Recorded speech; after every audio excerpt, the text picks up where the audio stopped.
नमस्कार दोस्तों, स्वागत है आप सभी का सनातन ज्ञान लोक में। आज हम जानेंगे ईश्वर प्राप्ति के केवल 3 मार्ग: कर्म, ज्ञान और भक्ति। इससे पहले अगर आप कुछ नया सीखना और जानना चाहते हैं तो चैनल को सब्सक्राइब जरूर करें। संपूर्ण मानव जाति का अंतिम लक्ष्य, प्रत्येक धर्म का उद्देश्य ईश्वर के साथ एक पुनर्मिलन है। हालांकि लक्ष्य एक है, लेकिन उसे प्राप्त करने का तरीका अलग अलग व्यक्तियों में अलग अलग हो सकता है।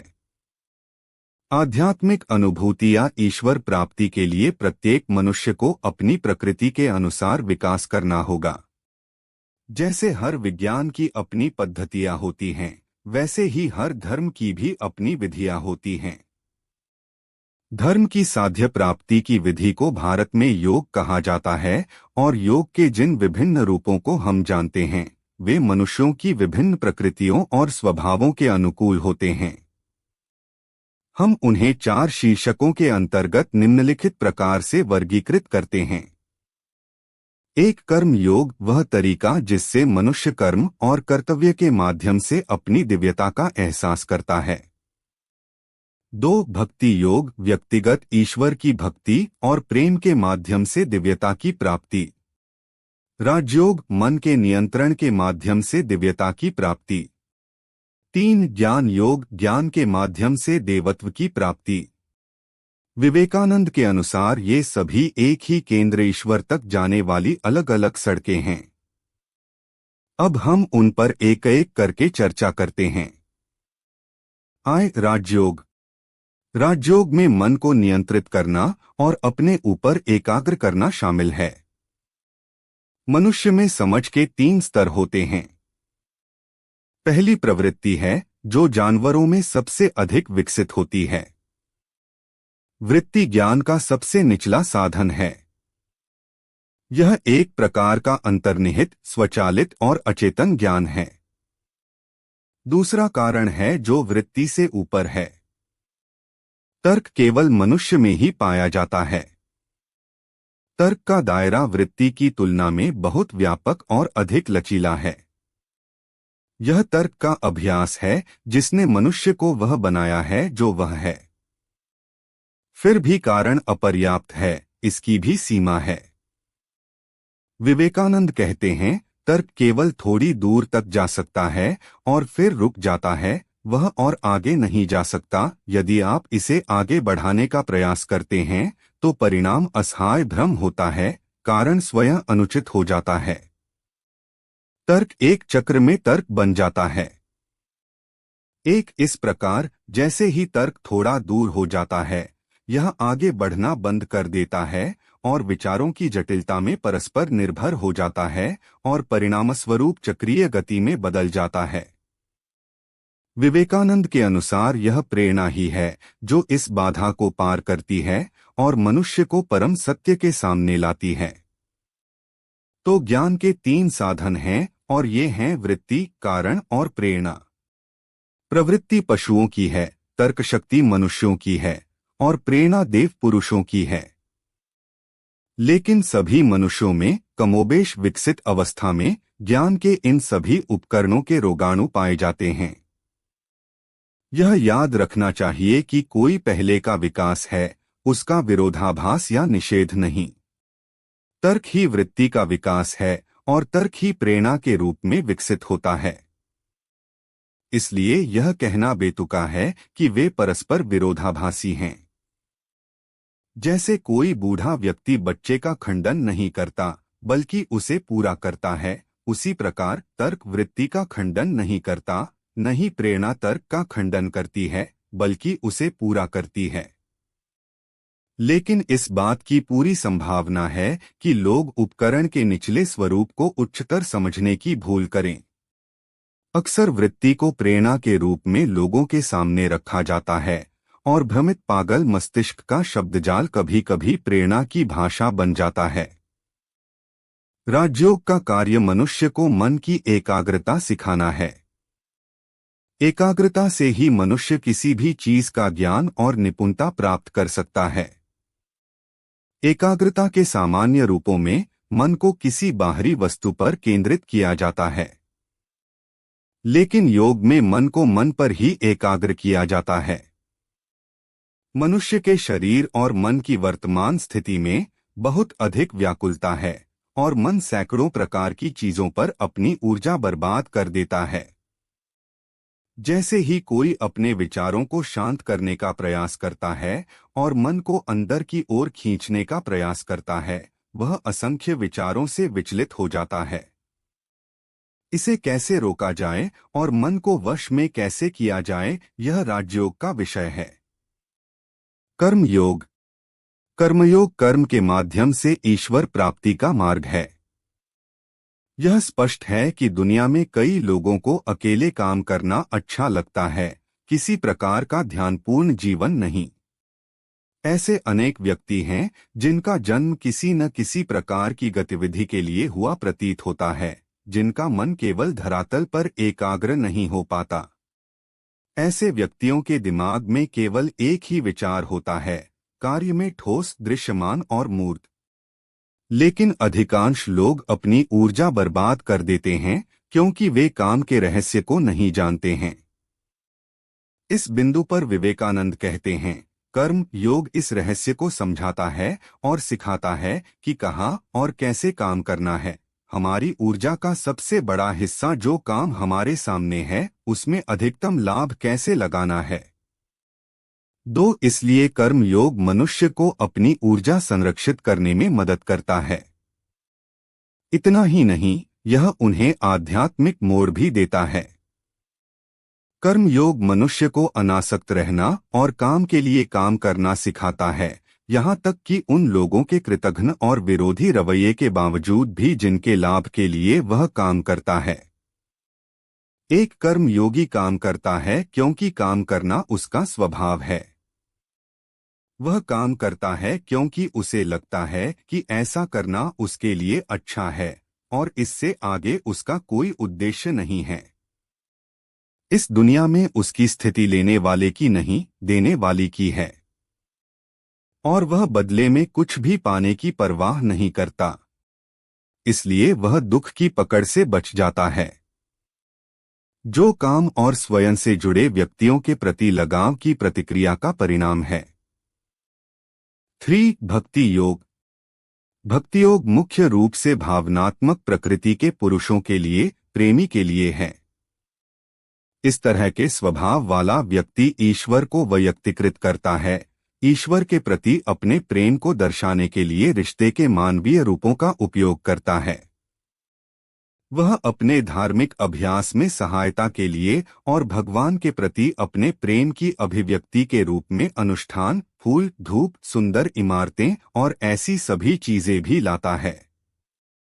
इस बिंदु पर विवेकानंद एक बहुत ही दिलचस्प तथ्य का उल्लेख करते हैं और वह यह है कि दुनिया के सभी महान आध्यात्मिक दिग्गज केवल उन धार्मिक संप्रदायों द्वारा उत्पन्न हुए हैं जिनके पास बहुत समृद्ध पौराणिक कथाएं और अनुष्ठान थे। महान रहस्यवादी और संत अधिकतर ऐसी ही भक्ति के अनुयायियों में से आए हैं पंथ, और यह भी कि उनके स्वयं के रैंकों से केवल या तो संवेदनाहारी या नास्तिक कट्टर शुद्धतावादी या ऐसे लोग आए हैं जिन्होंने धर्म को सामाजिक सुधारों की एक शाखा में बदल दिया है। भक्ति के लिए अनुष्ठान और पौराणिक कथाएं ऐसे रूप हैं जो भगवान को उनके लिए मूर्त बनाते हैं। जिन पुरुषों में इनके प्रति संवेदनशीलता नहीं है, उन्हें इनकी निंदा करने का कोई अधिकार नहीं है। भक्तों को वे तर्कवादी जो अपनी बुद्धि के जाल में भगवान को खोजने की कोशिश करते हैं, जो यह जानने के लिए कि यह किस सामग्री से बनी है, एक सुंदर मूर्ति को तोड़ने की कोशिश करते हैं, मूर्खतापूर्ण लगते हैं। भक्ति योग मनुष्य को बिना किसी गुप्त उद्देश्य के प्रेम करना सिखाता है, ईश्वर से प्रेम करना और अच्छे से प्रेम करना, क्योंकि ऐसा करना अच्छा है, न कि स्वर्ग जाने के लिए, न ही बच्चे पाने के लिए या किसी अन्य भौतिक धन के लिए। यह उन्हें सिखाता है कि प्रेम ही जीवन का सर्वोच्च प्रतिफल है, ईश्वर स्वयं प्रेम है। विवेकानंद को उद्धृत करते हुए यह उन्हें सृष्टिकर्ता, सर्वव्यापी, सर्वज्ञ, सर्वशक्तिमान शासक, पिता और माता के रूप में ईश्वर को सभी प्रकार की श्रद्धांजलि अर्पित करना सिखाता है। उच्चतम वाक्यांश जो उसे व्यक्त कर सकता है, उच्चतम विचार जो मानव मन उसकी कल्पना कर सकता है, वह यह है कि वह प्रेम का देवता है। जहां भी प्रेम है वह वही है। 4. ज्ञान योग। ज्ञानायोग उस दार्शनिक विचारक का मार्ग है जो दृश्य से परे जाना चाहता है। वह व्यक्ति है जो संसार की दृश्यमान वस्तुओं से संतुष्ट नहीं है। उनका विचार खाने पीने आदि की दैनिक दिनचर्या से परे जाने का है। वह हजारों किताबों की शिक्षाओं से संतुष्ट नहीं है, न ही वह विज्ञान से संतुष्ट है। संपूर्ण बाहरी दुनिया में, यहाँ तक कि आकाश गंगाओं के बीच भी खोज करके हम वास्तविकता के केंद्र तक नहीं पहुंच सकते। न ही वैज्ञानिक तकनीक इसे हासिल कर सकती है। यह हमें केवल अस्तित्व की परिधि का पता लगाने में मदद कर सकता है। दार्शनिक की आत्मा वास्तविकता को उसके वास्तविक रूप में देखकर इन सब से परे अस्तित्व के हृदय में जाना चाहती है। उनका मानना है कि अगर हम खुद को इससे अलग रखेंगे तो हम ब्रह्मांड को नहीं समझ सकते। इसलिए वह इसका एहसास करना चाहता है, उस सार्वभौमिक अस्तित्व के साथ एक होना चाहता है। ज्ञान योगी सभी प्रकार के मध्यस्थ ज्ञान से परे जाना चाहता है और सार्वभौमिक अस्तित्व के साथ एक होकर चीजों के दिल में जाना चाहता है। केवल वही यथार्थता का ज्ञान देगा जैसा वह है। यह कहना कि ईश्वर पिता या माता है, ब्रह्मांड का निर्माता और मार्गदर्शक है, उसे व्यक्त करने के लिए काफी अपर्याप्त है। उसके लिए ईश्वर उसकी आत्मा का प्राण है, उसके जीवन का प्राण है। ईश्वर तो स्वयं ही है। उसके सभी नश्वर हिस्से दर्शन शास्त्र के थपेड़ों से कुचले जाते हैं और दूर फेंक दिए जाते हैं। अंततः जो वास्तव में बचता है वह स्वयं ईश्वर है। ईश्वर तो स्वयं ही है। उसके सभी नश्वर हिस्से दर्शन शास्त्र के थपेड़ों से कुचले जाते हैं और दूर फेंक दिए जाते हैं। अंततः जो वास्तव में बचता है वह स्वयं ईश्वर है। ईश्वर तो स्वयं ही है। उसके सभी नश्वर हिस्से दर्शन शास्त्र के थपेड़ों से कुचले जाते हैं और दूर फेंक दिए जाते हैं। अंततः जो वास्तव में बचता है वह स्वयं ईश्वर है। एक ही पेड़ पर बैठे दो पक्षियों की उपनिषदीय उपमा दार्शनिक के आध्यात्मिक प्रगति और समझ के विचार की एक बहुत अच्छी तस्वीर देती है। उच्च पक्षी ईश्वर का प्रतिनिधित्व करता है जो शांत, गतिहीन, आत्मसंतुष्ट और दीप्तिमान है, पेड़ की ऊपरी शाखा पर बैठता है। निचला भाग जीव का प्रतीक है। यह बेचैन है और पेड़ के फल खाने में लगा हुआ है। उनमें से कुछ मीठे हैं, कुछ कड़वे हैं, और इस प्रकार परिवर्तन में खुश और दुखी महसूस करते हैं। लेकिन कभी कभी जब वह कोई अत्यंत कड़वा फल खाता है तो उसे बहुत दुख होता है। उस अनुभव के सदमे में वह ऊपर राजसी दिखने वाले और शांत पक्षी को देखता है। लेकिन जल्द ही उस कड़वे अनुभव को भूलकर वह एक बार फिर उसी परिणाम वाले पेड़ के फल खाने के काम में लग जाता है। जैसे जैसे उसके अनुभवों से सबक स्पष्ट होता जाता है कि वह ऊपरी पक्षी के करीब आता जाता है, जब उसे यह एहसास होने लगता है कि वह उस राजसी पक्षी का केवल एक धुंधला और विकृत प्रतिबिंब है जो शांत और आत्मसंतुष्ट है।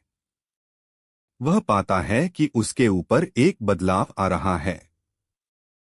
और जब वह ऊंचे पक्षी के बहुत करीब पहुंचता है तो वह खुद को अपने मैट्रिक्स में विलीन होता हुआ पाता है। विवेकानंद कहते हैं कि ये सभी योग केवल बौद्धिक सहमति के लिए नहीं हैं। इन सभी विभिन्न योगों को अभ्यास में लाना चाहिए। उनके बारे में केवल सिद्धांतों से कोई लाभ नहीं होगा। विवेकानंद ने हमें इन विभिन्न योगों को अपने जीवन में अपनाने का मार्ग बताया है। उनकी भाषा में पहले हमें उनके बारे में सुनना होगा। हमें विचारों को तर्कपूर्ण ढंग से सुलझाना होगा, उन्हें अपने दिमाग पर बिठाना होगा और हमें उन पर ध्यान देना होगा, उन्हें साकार करना होगा, जब तक कि अंततः वे हमारा पूरा जीवन नहीं बन जाते। 4. वह फिर कहते हैं, केवल बौद्धिक सहमति के मामलों में हम आज कई मूर्खताओं की सदस्यता ले सकते हैं और कल अपना मन पूरी तरह से बदल सकते हैं। लेकिन सच्चा धर्म कभी नहीं बदलता। धर्म बोध है, बातचीत नहीं, सिद्धांत नहीं, सिद्धांत नहीं। यह होना और बनना है, न कि सुनना या स्वीकार करना। यह पूरी आत्मा का उस रूप में परिवर्तित हो जाना है जिस पर वह विश्वास करती है। ये थी कुछ जानकारी। अगर अच्छी लगी तो लाइक और सब्सक्राइब जरूर करें।